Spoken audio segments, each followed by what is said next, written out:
Saudi Arabia just announced a project that breaks every rule of architecture and urban planning. A colossal shimmering cube, 400 meters tall, 400 meters wide, and 400 meters long. A structure so vast it could swallow 20 Empire State Buildings whole. Inside there is a holographic world, a spiraling tower of residences and hotels, and an artificial environment that promises a reality unlike any other. This is the Mukaab, the $50 billion centerpiece of a new downtown district in Riyadh. A project so audacious it seemed to defy logic. The hype was immense. The world watched, stunned.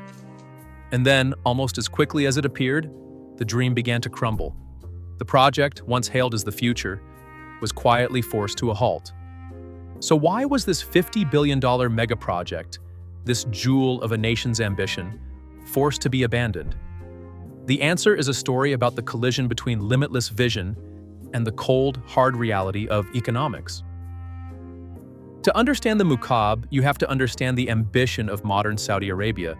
Under its Vision 2030 plan, the kingdom is on a mission to transform itself from an oil-dependent state into a global hub for tourism, technology, and finance. This isn't just about building a few new skyscrapers, it's about rewriting a nation's identity.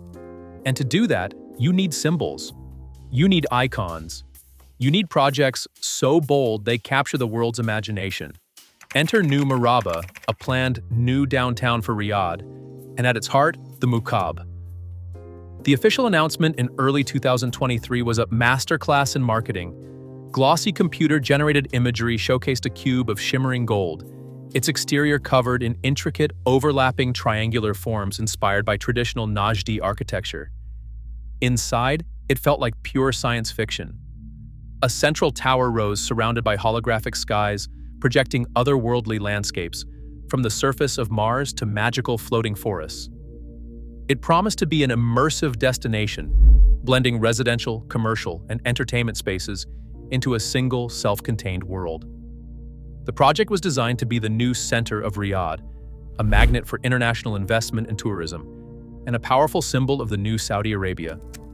The government claimed it would add $48 billion to the non-oil economy and create over 300,000 jobs. The hype was electric. Architectural magazines, news outlets, and social media were flooded with images of the impossible cube.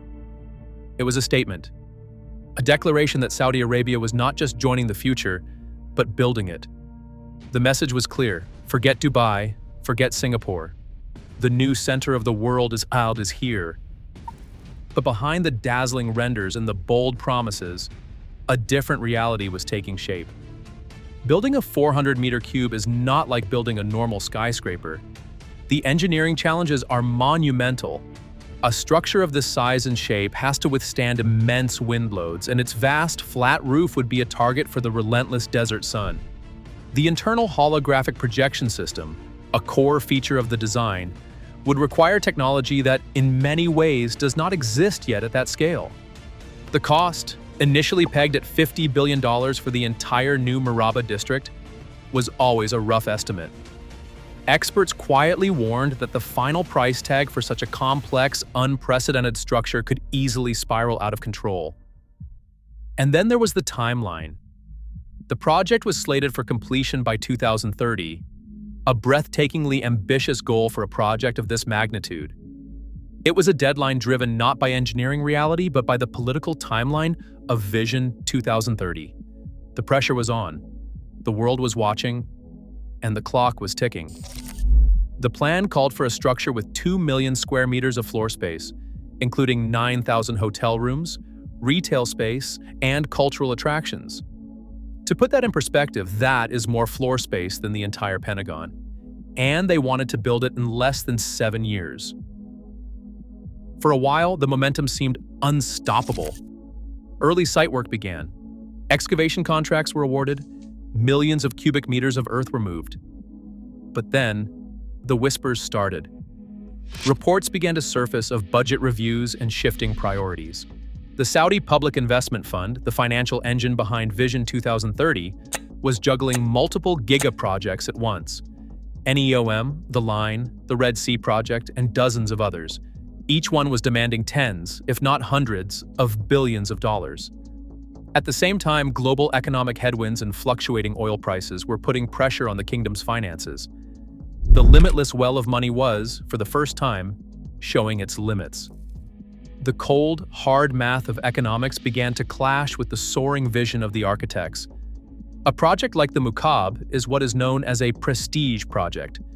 Its primary value is not just in the revenue it generates, but in the statement it makes. It is about national pride, global recognition, and attracting talent and investment through sheer spectacle. But prestige has a price. And when the bill comes due, even the wealthiest nations have to ask themselves, is it worth it? The problem with prestige projects is that they are often the first to be cut when money gets tight. They are a luxury, not a necessity. And in the complex portfolio of Vision 2030, the Mukaab was competing for resources with projects that had a clearer path to profitability, like the tourism developments on the Red Sea coast. By early 2026, the whispers became a roar. Reuters published an exclusive report citing multiple sources, saying work on the Mukaab had been suspended. While the official line was a strategic review, the reality was clear: the project was being put on ice. The completion date was quietly pushed back from 2030 to 2040, a signal that it was no longer a top priority. The focus, according to insiders, was shifting to projects that were either closer to completion or had a more immediate and predictable return on investment. The dream of the holographic cube was colliding with the spreadsheet. This is the uncomfortable truth about megaprojects. They are born from vision, but they live or die by economics. The initial hype is fueled by beautiful renders and bold promises, but eventually the engineers have to figure out how to actually build it, and the accountants have to figure out how to pay for it. And often, that is where the dream ends. The Mukaab is not a unique story. History is littered with the ghosts of abandoned megaprojects, grand visions that were too expensive, too complex, or simply too far ahead of their time. From the utopian city of Fordlandia in the Amazon rainforest to the ill-fated Ryugyong Hotel in North Korea, the landscape of modern history is dotted with these monuments to overreach. They serve as a powerful reminder that ambition alone is not enough. So why was this $50 billion megaproject forced to be abandoned? It was not because it was a bad idea. It was not because it was impossible to build.